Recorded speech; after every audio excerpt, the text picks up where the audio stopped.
Hola, ¿qué tal? Sean bienvenidos una vez más a su programa Kadosh. En este momento lo recibimos con mucha alegría, su servidor Tachi, y nos acompaña Daniel y Lucía, este noviazgo tan bonito. En esta ocasión continuaremos hablando de nuestra madre, con el tema de las gracias y privilegios de María. Este es Kadosh y comenzamos.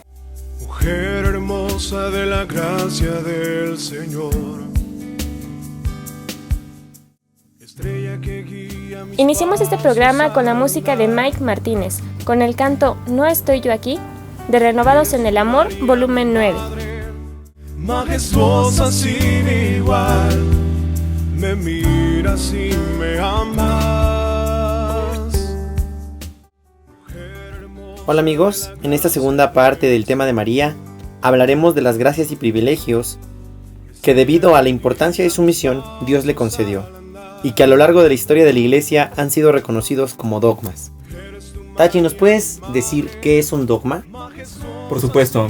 Bueno, entendemos como dogma que es una verdad de fe que no se puede cambiar. Todos los católicos debemos de creer en ellas. Y bueno, quien intente cambiar estos dogmas cae en una excomunión con la iglesia. Y claro, mira, siguiendo en esta línea, nos habla la iglesia católica de 4 dogmas para María. El primero de ellos que les voy a compartir es María, Madre de Dios. El Catecismo de la Iglesia Católica en el numeral 95 describe a María como Theotokos. Es una palabra griega que significa María, Madre de Dios. Y bueno, para aclarar esto, María es madre de Jesús humano o Jesús divino. En esta enseñanza Jesús es 100% hombre y es 100% divino. En esa cuestión, María es la madre de Jesús hombre, humano, y la madre de Jesús divinidad, Dios. Esto se acordó en el concilio de Éfeso en el año 431 y nos dice así: desde un comienzo la iglesia enseña que en Cristo hay una sola persona, la segunda persona de la Santísima Trinidad. María no es solo madre de la naturaleza del cuerpo, sino también de Dios. Cuando María dio a luz a Jesús, dio a luz en el tiempo a quien desde toda la eternidad era Dios. Así como toda madre humana no es solamente madre del cuerpo, sino también de la persona, así María dio a luz una persona, Jesucristo, quien es ambos, Dios y hombre. Entonces ella es Madre de Dios. Y bien, continuamos con nuestro segundo dogma, que es María, la Inmaculada Concepción.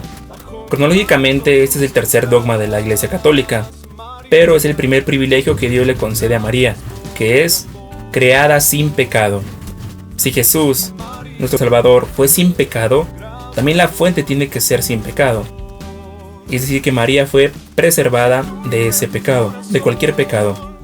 Y bien, el rey David nos da señales de esto en su Salmo 51, versículo 7. Narra: mira que nací culpable, pecador me concibió mi madre. Si él, desde una inocencia, desde un nacimiento, se declara culpable, veamos la santidad que debe de ver la vasija y el arte que tiene María y Jesús, esa similitud. Esto podemos compararlo con el arca de la alianza. María es el arca de la nueva alianza. En el Antiguo Testamento el rey David convocó a su pueblo Israel. Dice la palabra de Dios que convocó lo mejor de Israel. Y en una carreta nueva trasladaron el arca de la alianza. En eso los bueyes tambalearon el arca y Uzá la sostuvo para que no se cayera. En ese momento murió al no soportar la santidad.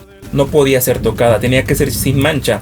Y aquí vemos la similitud de la Virgen María, que es la nueva arca de la alianza. Es donde lleva la presencia de Dios. Fue preparada para eso, antes, durante y después de ese embarazo.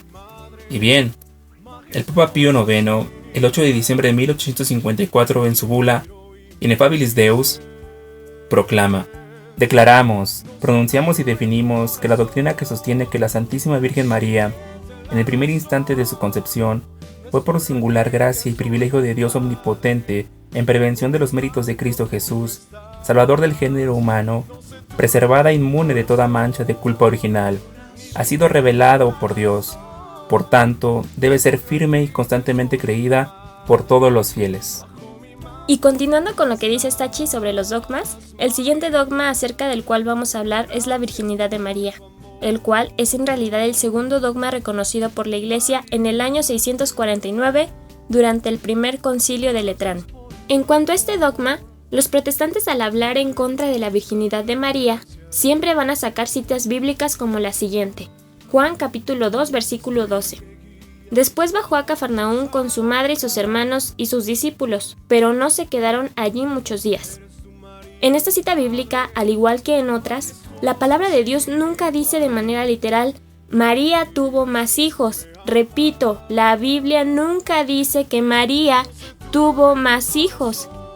Pero sí dice Jesús y sus hermanos, que es lo que tanto les causa contradicción a nuestros hermanos separados. Para comprender esto, es importante analizar el contexto y entender que en el pueblo judío todos se consideraban hermanos, hijos de Abraham. Ahora bien, leamos el siguiente versículo de la Biblia. Primera de Corintios, capítulo 15, versículo 5. Se apareció a Cefas y luego a los 12. Después se apareció a más de 500 hermanos a la vez. Evidentemente aquí la palabra habla de más de 500 hermanos. ¿Acaso María pudo haber tenido tantos hijos? Es cierto que Jesús habla de sus hermanos, pero es por lo que ya mencionamos anteriormente, así como también porque Jesús no se avergüenza de llamarnos así, hermanos, debido a que todos somos hijos de Dios, como lo dice en su palabra en Hebreos capítulo 2, versículo 11. Por otro lado, volviendo a lo anterior, en el Antiguo Testamento, en el libro de Isaías capítulo 7, versículo 14, hay una profecía sobre una virgen que dará a luz a un hijo, profecía que se cumple y se respalda en Mateo capítulo 1, versículo 22 al 23. Sin embargo, muchos pueden pensar, ok, pero ¿y su esposo? ¿Acaso seguía siendo virgen estando con su esposo? Bueno, pues resulta que el pueblo judío pensaba que José era el padre de Jesús, porque no sabían que el verdadero padre era Dios. Y es que resulta que el nombre lo ponía el padre legítimo, que en este caso era Dios. Así se cumple la profecía de Isaías, pues María Virgen tuvo un hijo sin estar con ningún hombre. Por lo tanto, hasta aquí comprendemos que María era virgen antes y durante el embarazo. Sin embargo, cuando ella estaba embarazada, aún no era esposa de José. Estaba desposada con José, es decir, comprometida, mas no vivían juntos.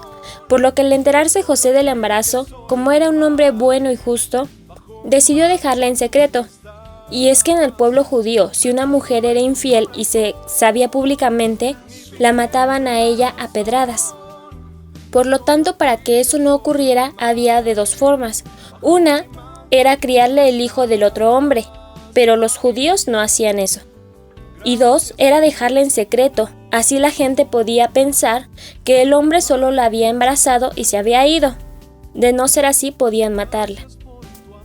Por otro lado, como María y José aún no estaban casados, antes del embarazo, si se iba con José y tenía relaciones con él, igual podían matarla a pedradas por infidelidad al primer hombre. Por lo tanto, aquí había tres condiciones para que no la mataran. La primera era que el nuevo esposo criara al niño. La segunda es que el hombre se fuera en secreto, que fue lo que hizo José. Y la tercera es que aparezca el papá del niño y dé la cara por él. Sin embargo, si éste reclamaba al niño, la mujer iba incluida pues en el paquete. Así que si la mujer se casaba con el segundo hombre, éste no podía tocarla, pues iba a cometer adulterio. Así, cuando José decide dejarla en secreto, se le aparece el ángel del Señor en sueños para decirle que lo que tenía en el vientre era del Espíritu Santo. Por lo tanto, podemos entender que iba implícito el mensaje prohibido tocarla, lo cual José, porque era un hombre bueno y justo, respetó. Entonces, aquí podemos concluir que María fue virgen antes, durante y después del parto. Para finalizar con este dogma, me gustaría citar a un aprendiz del padre Luis Toro, de quien por cierto les recomiendo sus videos. Y cito: la Biblia dice: y la Virgen dará a luz a un hijo, Isaías 7:14. Pero para mis hermanos protestantes, María no es madre. La Biblia dice: llena de gracia, Lucas 1:28. pero para ustedes ella no tiene ninguna gracia. La Biblia dice: Isabel la llama la madre de mi Señor, Lucas 1:43, pero ustedes la llaman mujer pecadora y cualquiera. María dice: en adelante todas las generaciones me llamarán bienaventurada, Lucas 1:48, pero ustedes la llaman infeliz. María dijo: yo soy la esclava del Señor, Lucas 1:38, pero ustedes la llaman diosa. Pues es una increíble síntesis de este ayudante del padre Luis Toro para concluir ese dogma de la virginidad perpetua de María. A mí me toca compartir con ustedes el dogma de la Asunción de la Virgen María. Y este dogma fue proclamado por el Papa Pío XII en el año 1950. Sí, ya sé lo que están diciendo, es el último en ser proclamado, pero los cristianos a lo largo de los siglos lo llevan implícito en la Sagrada Escritura. Aquí, para empezar, hay que hacer una diferenciación entre ascensión, que solo le corresponde a Jesús, y significa que Él por su propia cuenta subió a los cielos, y asunción, que significa que alguien es llevado al cielo, en este caso concreto la Virgen María, pero con una característica única, que se da en cuerpo y alma. Aquí es donde muchos protestantes se notan inconformes y confunden a nuestros hermanos católicos, haciéndoles creer que en la Biblia no se revela este misterio de fe. Es más, algunos se atreven a asegurar que resulta imposible que un hombre sea llevado al cielo en cuerpo y alma. Pero como dice el dicho, para muestra basta un botón. Pero aquí les vamos a dar dos. El primero de ellos lo encontramos en el segundo libro de los Reyes, en el capítulo 2, versículo 10, que nos habla del arrebato del profeta Elías en un carro de fuego. Y por otro lado, la carta a los Hebreos, en su capítulo 11, versículo 5, nos dice que otro personaje llamado Enoc, por la fe también fue llevado al cielo. Más aún, el apóstol San Pablo le asegura a la comunidad primitiva que aunque la carne y la sangre no pueden heredar el reino de Dios, hay un misterio en el que nos revela que no todos dormiremos, pero todos seremos transformados en un abrir y cerrar de ojos, refiriéndose por supuesto a la muerte. Esto, para quien lo quiera consultar, lo puede encontrar en la primera carta a los Corintios, en su capítulo 15, versículo 50 y siguientes.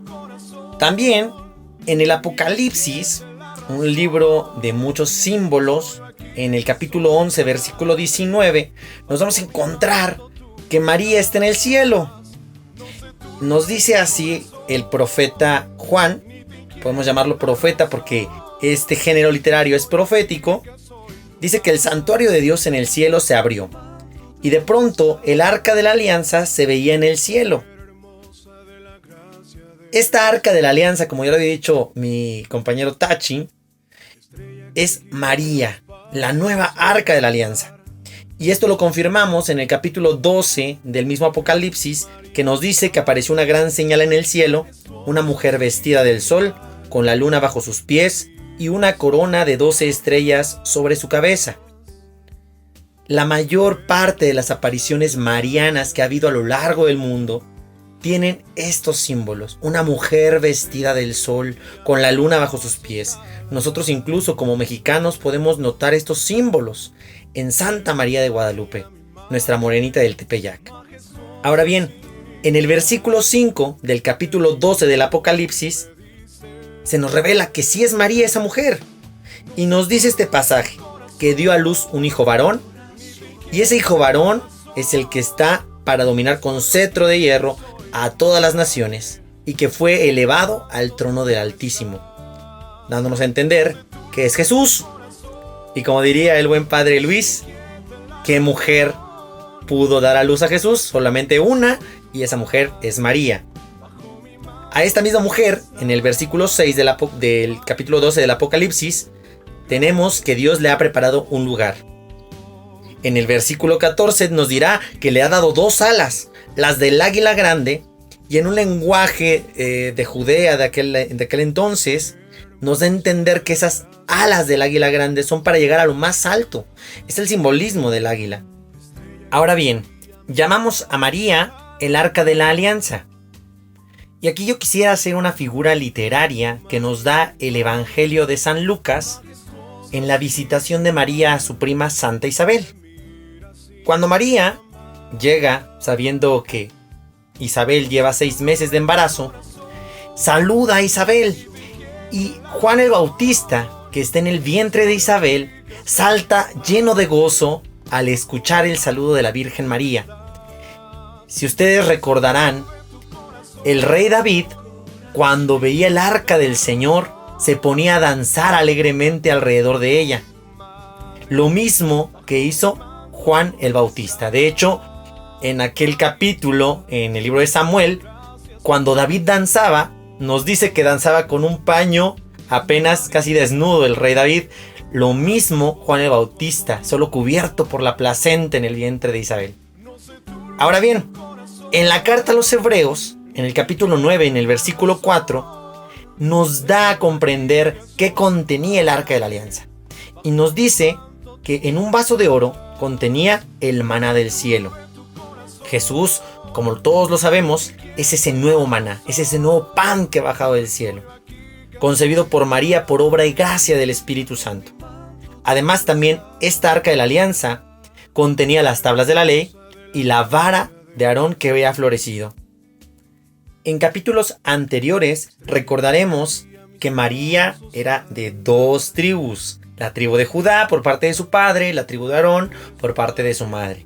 Pero eso lo pueden consultar en nuestro video anterior. Ahora bien, en el Salmo 45 se nos habla diciendo que a la diestra del rey estaba la reina enjollada con oro de Ofir. El oro de Ofir es el oro más puro, por eso decimos que María es reina. Además nos dice que le siguen sus compañeras que tienen una cualidad, son vírgenes. Y esto nos da a entender que la reina también es virgen.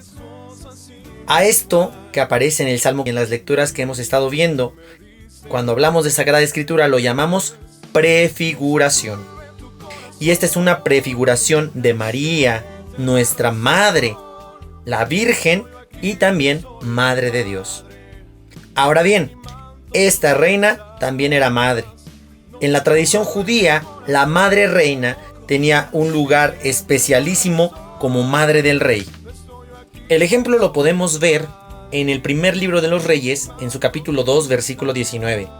Y al igual que el Salmo 45, es una prefiguración de María con su hijo Jesús, el papel de Betsabé y su hijo Salomón. Aquí hay que notar que Betsabé llega a la presencia de su hijo Salomón, que es el rey, y a ella le dan un trono por ser la madre reina, cuando María va a interceder por cada uno de nosotros. Lo mismo hace su hijo Jesús.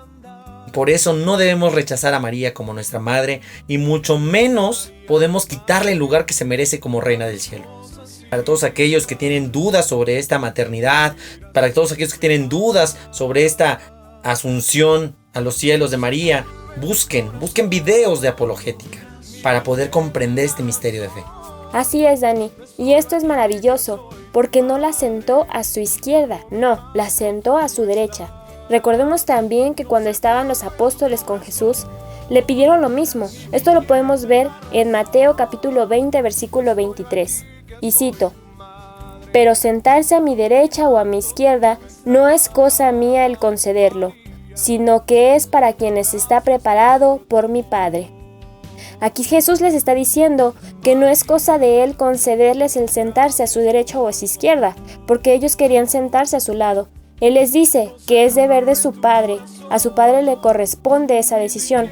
Entonces, ¿a quién es a quien sientan a la derecha de Jesús? A María, esa María Santísima la que ponen a la derecha del Hijo. Y María, como Madre del verdadero Dios, y Madre nuestra también, yo estoy segura que ella está sentada a la derecha de su Hijo, rogando y pidiendo por nosotros, especialmente en estos momentos de prueba, especialmente en estos momentos donde este virus se está extendiendo.